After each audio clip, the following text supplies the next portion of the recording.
Bienvenidos una semana más a nuestro noticiario semanal de HM Televisión. Acorde a la línea de la obra La fábrica de cretinos digitales de Michael Desmurget, se acaba de publicar en Estados Unidos el libro La generación más lerda se hace mayor, de jóvenes atontados a adultos peligrosos, donde el autor Mark Bauerlein expone a través del resultado de numerosos estudios el gran peligro que supone la utilización de tecnología en el ámbito educativo y de ocio.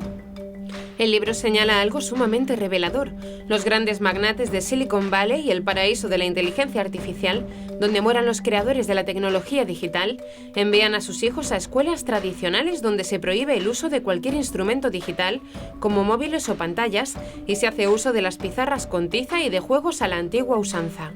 El propio Steve Jobs era famoso por mantener su propia casa y a sus hijos bastante libres de tecnología, y un artículo publicado por la periodista Nellie Bowles encontró más celebridades de la tecnología haciendo lo mismo. ¿Por qué?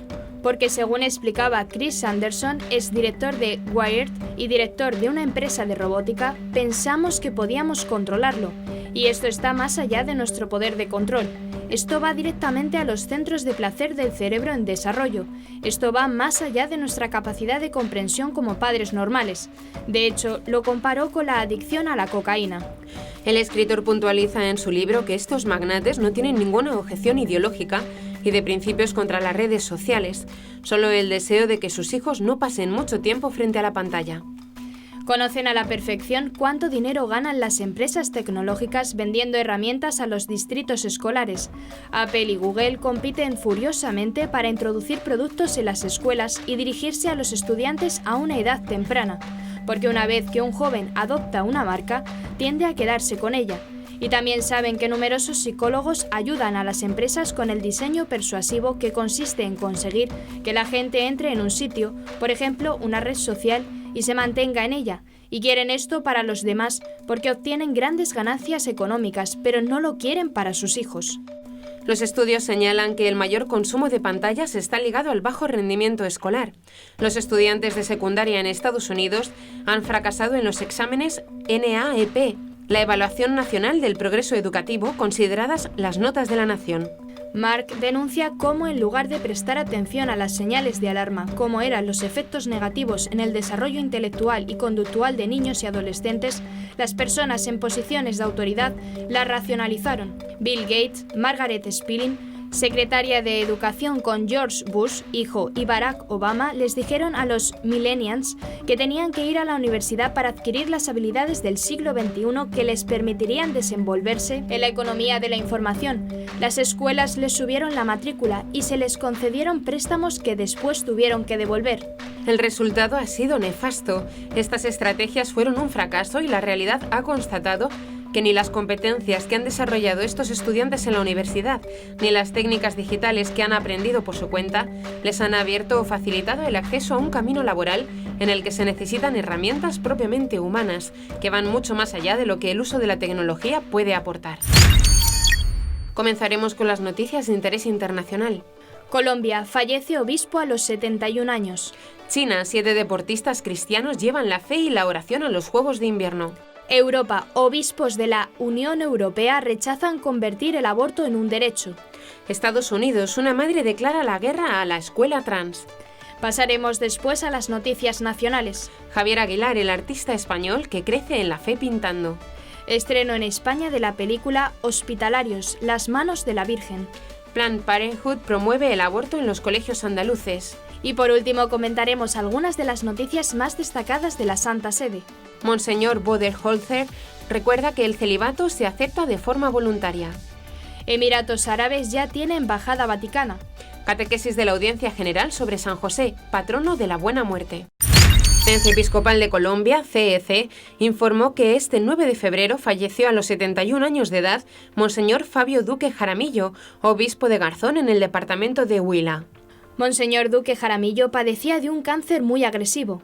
El prelado falleció este miércoles en la ciudad de Medellín, donde estuvo hospitalizado durante mes y medio.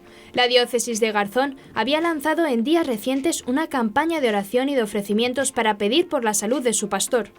El presidente de la CEC, Monseñor Luis José Rueda Aparicio, el vicepresidente, Monseñor Omar Alberto Sánchez Cubillos, y el secretario general, Monseñor Luis Manuel Alí Herrera, expresaron su cercanía a la Orden de los Hermanos Menores, a los fieles de la Iglesia de Garzón y a los familiares del obispo fallecido.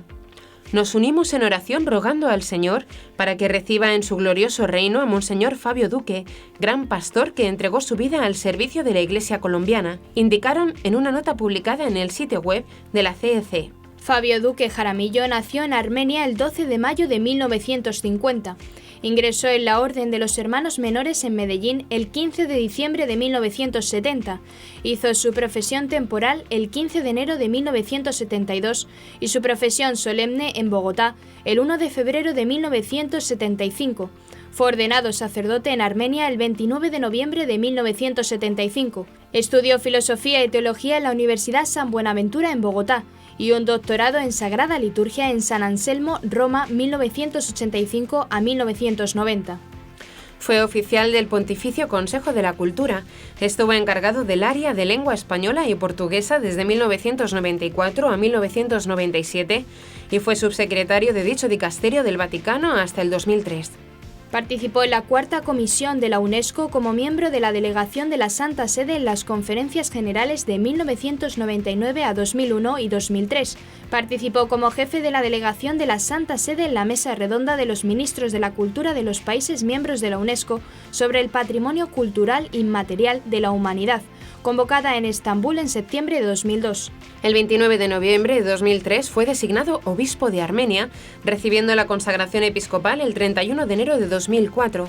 El 12 de junio de 2012 fue nombrado obispo de Garzón. Desde el pasado 4 de febrero, Pekín acoge la celebración de los 24 Juegos Olímpicos del Invierno, de los que el Papa Francisco reconoció estar muy cerca. Los Juegos Olímpicos están en el corazón del Papa y, por tanto, en el corazón de la Iglesia, expresó el español Monseñor Melchor Sánchez de Toca, subsecretario del Consejo Pontificio de la Cultura, poco antes de la inauguración olímpica. En su audiencia del pasado 2 de febrero, el Papa Francisco se dirigió a los participantes y organizadores de los Juegos. Dirijo de corazón mi saludo a todos los participantes. Deseo a los organizadores el mejor éxito y a los atletas dar lo mejor de sí. El deporte, con su lenguaje universal, puede construir puentes de amistad y de solidaridad entre personas y pueblos de cualquier cultura, expresó.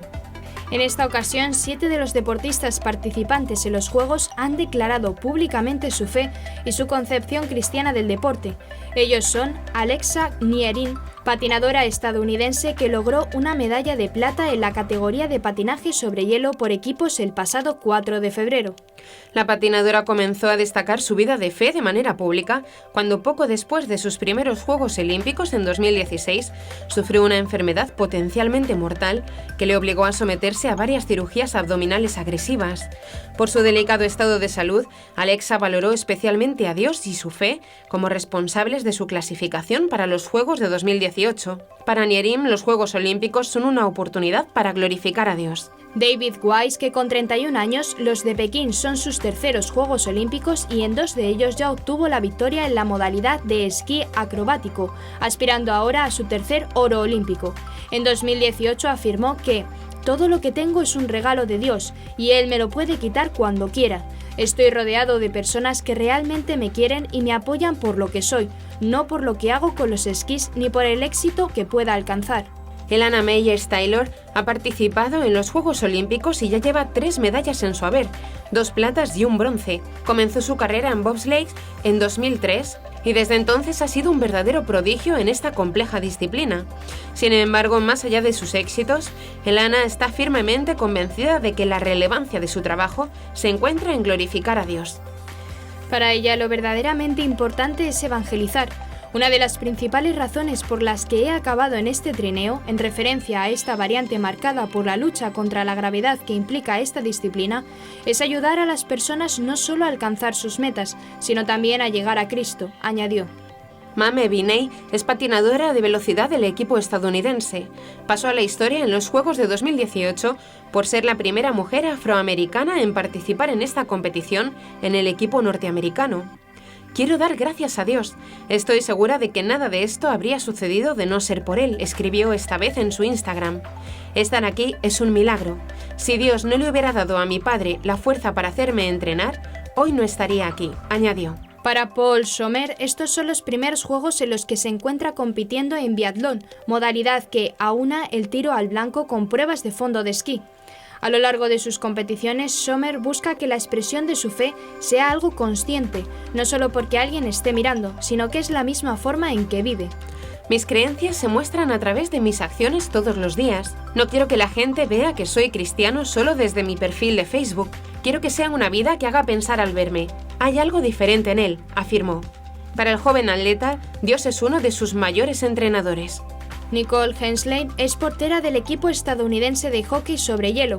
Nicole comparte versículos y citas bíblicas con frecuencia desde sus redes sociales. Como atleta, mi fe me ha cambiado en la pista y me ha ayudado a darme cuenta de que el resultado no es lo más importante. Lo es más estar en el hielo y disfrutar de la oportunidad de jugar cuando Dios me ha dado tanta pasión y habilidades para ello, añade.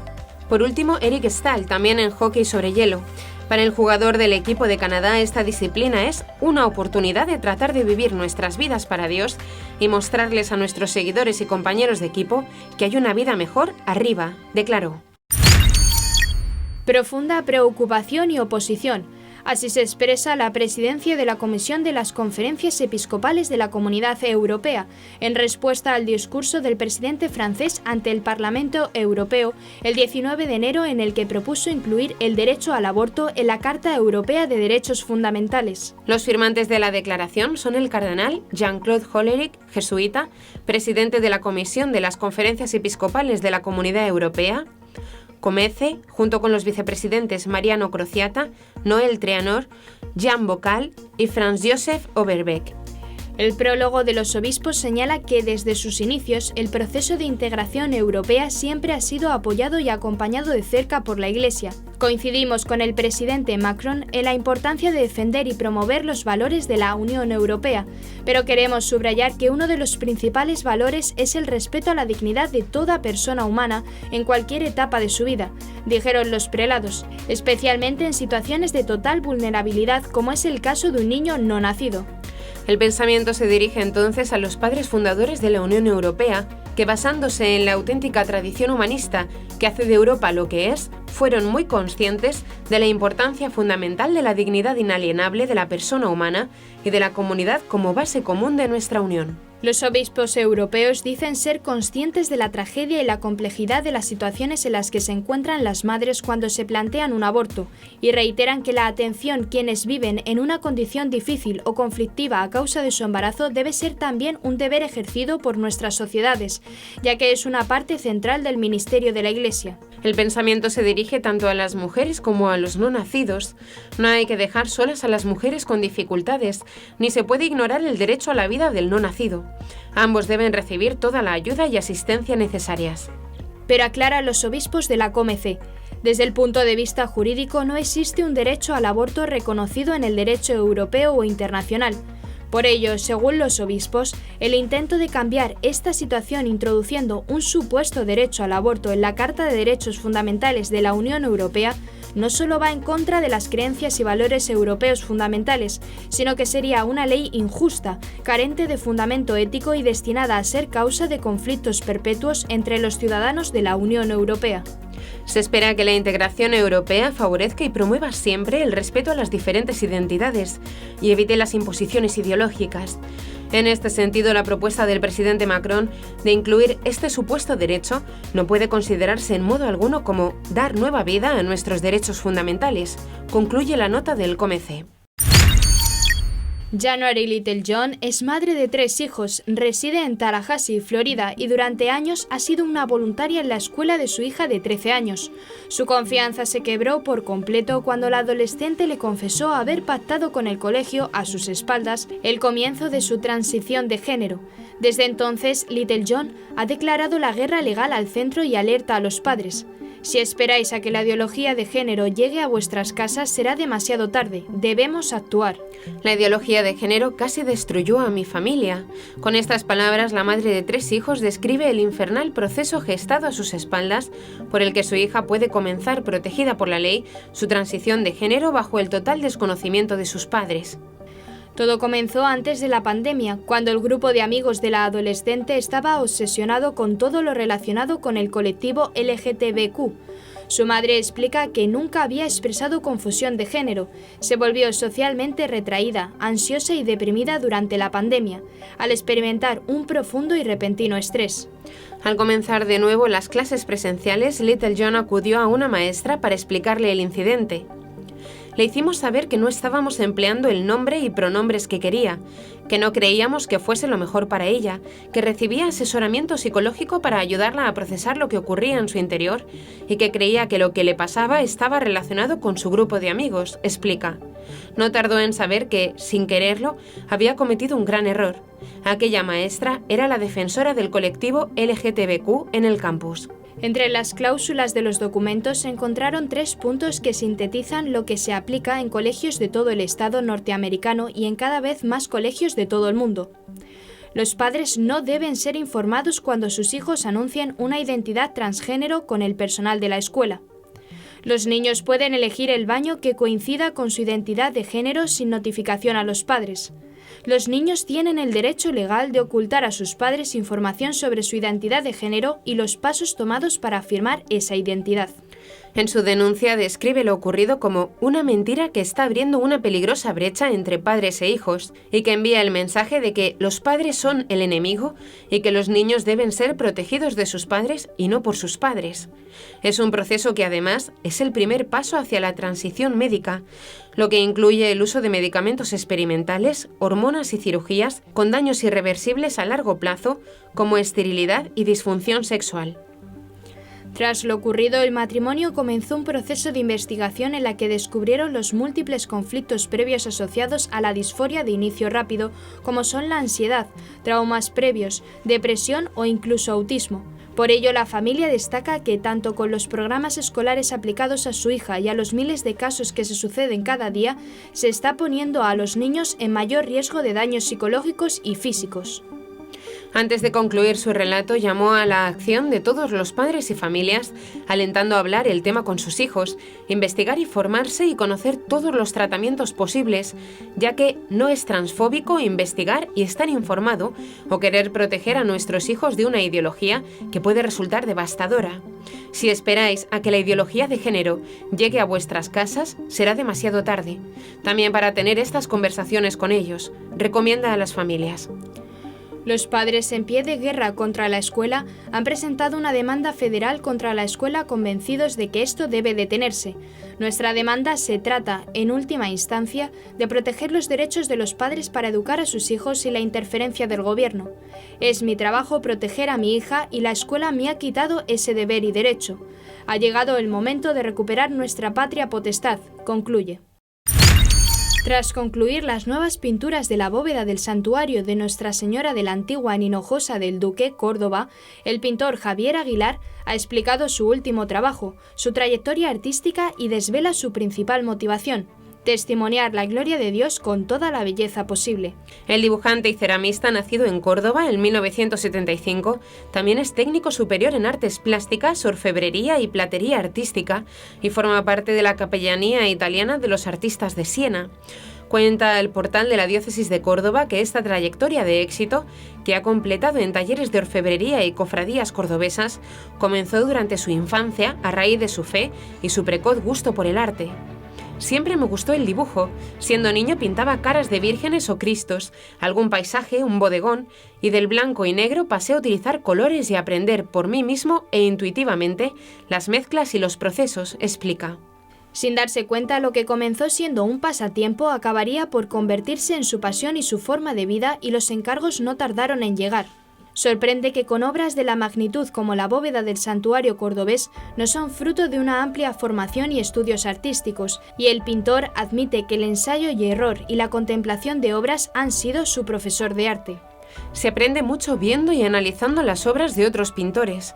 Para mí, ver un cuadro es una lección de pintura y una clase maestra. Nadie me enseñó a pintar. Los maestros que he tenido han sido las obras maestras que he podido contemplar y estudiar en directo, añade. Entre su repertorio de obras religiosas, Aguilar ha realizado pinturas decorativas como la Capilla de Guadalupe en el Santuario de la Purísima Concepción de Puente Genil. Ha restaurado las presentes en la parroquia sevillana de Bollullos de la Mitación, pintando numerosos carteles de la Semana Santa andaluza y profundizando en trabajos de cerámica y plata. Las pinturas del santuario cordobés son, en sus propias palabras, uno de sus proyectos más importantes. El proyecto comenzó como una iniciativa de la Cofradía de Nuestra Señora de la Antigua, planteada como una ofrenda permanente de acción de gracias a la Santísima Virgen que quedase plasmada para la historia. El pintor pontanés es consciente de que no todos los días tienes la oportunidad de crear una obra de arte de las características y magnitud de una cúpula, y ha supuesto un reto técnico y artístico con el que ha crecido como pintor como creyente. De la 30ª Jornada Mundial del Enfermo, que se celebró el 11 de febrero, Goya Producciones estrenó en su plataforma de alquiler online, estrenosdecinedigital.com, la película documental dedicada al Santuario de Lourdes, Hospitalarios, las manos de la Virgen. Coincidiendo con la fiesta de Nuestra Señora de Lourdes, se puede ya alquilar esta película dirigida por Jesús García y producida por Gospa Arts, que tuvo un exitoso estreno en cines en 2019, convirtiéndose en uno de los documentales más vistos del año. La Gruta de Lourdes ha reabierto sus puertas este viernes 11 de febrero, tras 2 años de cierre por la pandemia. En estos 2 últimos años, la enfermedad y la muerte se han hecho omnipresentes, llenando los corazones de tristeza y miedo. Esta película nos devuelve la esperanza y nos ayuda a abrirnos al verdadero mensaje evangélico, la confianza en Dios y el amor al prójimo. Ahora más que nunca necesitamos el abrazo de la Virgen y estamos llamados a ser sus manos para abrazar, acoger y consolar al que tenemos al lado. María, salud de los enfermos, ruega por nosotros.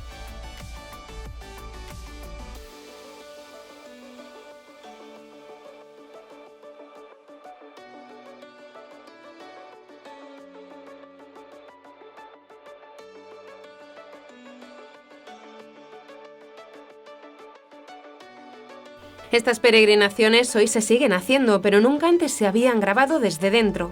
Hospitalarios, las manos de la Virgen, muestra una realidad asombrosa. La belleza de la entrega irrumpe en la dureza de la vida golpeada por la enfermedad para colmarla de dignidad, amor y visibilidad, como testimonio también de que, desde la enfermedad o la discapacidad, hay mucho que ofrecer al mundo. Multinacional abortista Planned Parenthood está penetrando en los colegios por medio de su filial SEDRA, Federación de Planificación Familiar, según ha podido conocer Actúa Familia. Esto se ha conocido además coincidiendo con la controversia de la pretendida criminalización de los que rezan ante los abortorios. Algunos padres de un instituto de Málaga se han puesto en contacto con Actúa Familia para mostrar su enorme preocupación ante las charlas que se van a impartir en segundo y en tercero de secundaria por parte de SEDRA, Federación de Planificación Familiar, a nuestros hijos de 12 a 14 años en el instituto. Además, están valorando ponerse en manos de abogados para entablar acciones legales en defensa de sus hijos. Consideran que, más que darles educación afectivo-sexual, se les pretende confundir sobre la sexualidad y promover entre ellos prácticas sexuales con las que no están de acuerdo. Además, que esto sea favorecido por el gobierno andaluz del PP es algo que parecería broma si no fuera trágico para los niños que están recibiendo adoctrinamiento sexual y para los padres que ven coartados sus derechos y no son informados del contenido, según ha dicho Irene Luque, portavoz de Actúa Familia. Dichas charlas, según la valoración de Irene Luque, vulneran derechos fundamentales tanto de los menores como de sus padres en relación a la educación, el pluralismo político, de pensamiento y opinión, previstos en los artículos 1, 15 y 27 de la Constitución. Así, según se desprende de la información pública a la que se accede con una simple visita a su página web, podemos comprobar la enorme carga de ideologización que contiene la entidad. La asociación SEDRA, Federación de Planificación Familiar, defiende una ampliación del aborto en España, relacionándolo siempre como un método anticonceptivo más, defendiendo que las menores que deseen abortar lo hagan sin consentimiento de sus progenitores, queriendo establecer un mecanismo de control de la información que se ofrece a las personas mujeres que van a abortar en todas las comunidades autónomas, para que sea imparcial y no cuestione la decisión de las personas gestantes, restringiendo el derecho a la objeción de conciencia del personal sanitario, etc. También se observa con perplejidad cómo también pretende normalizar la práctica del sexting, sexo a través de pantallas, entre adolescentes y jóvenes, dando a entender que se trata de una práctica que, con cabeza, puede ser satisfactoria, pero ocultando la peligrosidad y los evidentes riesgos, incluso psicológicos, que esta práctica puede conllevar a menores, como dice Irene Luque. Asimismo, esta asociación de Planned Parenthood habla de acoso y coacción sobre las mujeres que acuden a clínicas a abortar por parte de las asociaciones pro-vida, dando por supuesto y apoyando públicamente la criminalización de los rescatadores, tema controvertido en la sociedad y que por tanto no debería de entrar en la escuela de ninguna forma. Sedra llega incluso a tachar de grupo de ultraderecha al partido Vox por proponer los municipios a favor de la vida. Además, critica abiertamente el denominado PIN o control parental de los padres con respecto a sus hijos. Por todo esto, la portavoz de Actúa Familia considera que esta asociación en la que confía la Administración Educativa Andaluza es sectaria en lo político, entrando incluso junto a sus asociados a analizar los programas electorales de los partidos políticos con una clarísima parcialidad, despreciando a los que no apoyan sus ideas, algo que le invalida para introducirse en las aulas y las conciencias de los alumnos. Y continuó: por poner un ejemplo muy evidente, existe un ataque directo a la Comunidad de Madrid, pero no por motivos objetivos, sino porque en ella gobiernan unos partidos políticos que no les merecen ningún respeto. Esta asociación Sedra, perteneciente a la multinacional del aborto Planned Parenthood, continuó Irene Luque, no puede educar o formar a los niños y no es de recibo contar con ellos para impartir charla alguna, pues destila desprecio hacia todo lo que no se pliegue a sus propias convicciones. Adoctrinan claramente a los alumnos y faltan al derecho de sus padres a educarlos según sus convicciones y valores, pues son estos los que les deben hablar de las prácticas sexuales que crean adecuadas, así como de las edades y circunstancias en las que consideren que deben mantenerlas. Y añadió que en Actúa Familia entendemos que lo que se pretende impartir por esta asociación son charlas tendenciosas, inadecuadas e ideologizadas, de contenido afectivo sexual, a niños menores de 12 a 14 años, cuyos padres mayormente desconocen al detalle su contenido, no se les ha informado, no hay transparencia. El obispo de Ratisbona, Rudolf Boderholzer, subrayó la importancia del celibato como forma de vida para Jesús en una entrevista con el Die Tagespost. La exigencia de la Asamblea Sinodal de abolir el celibato como requisito previo para el sacerdocio no es una solución para la escasez de vocaciones y plantea también nuevas dificultades. Tal como recuerda Monseñor Boderholzer, el celibato sacerdotal siempre se acepta voluntariamente. El celibato por el reino de los cielos debe ser asumido como algo que permite la fecundidad espiritual y el testimonio de Cristo. Según Monseñor Boderholzer, los sacerdotes casados también presentarían nuevos desafíos a la Iglesia y la comunidad. Se refirió al modelo de las iglesias orientales citado como ejemplo por la Asamblea Sinodal Alemana. En él se puede ordenar a quien está casado, pero no casarse si ya ha sido previamente ordenado, y en el celibato es un requisito previo para el oficio de obispo. En cuanto a las otras demandas de la Asamblea Sinodal, el obispo de Ratisbona dice que la comprensión del ministerio sacramental está en declive. El hecho de que alguien que ha cuidado durante años a un enfermo no pueda administrar la unción de los enfermos no es una exageración del cuidado pastoral, sino que expresa que el sacramento es un don de Cristo.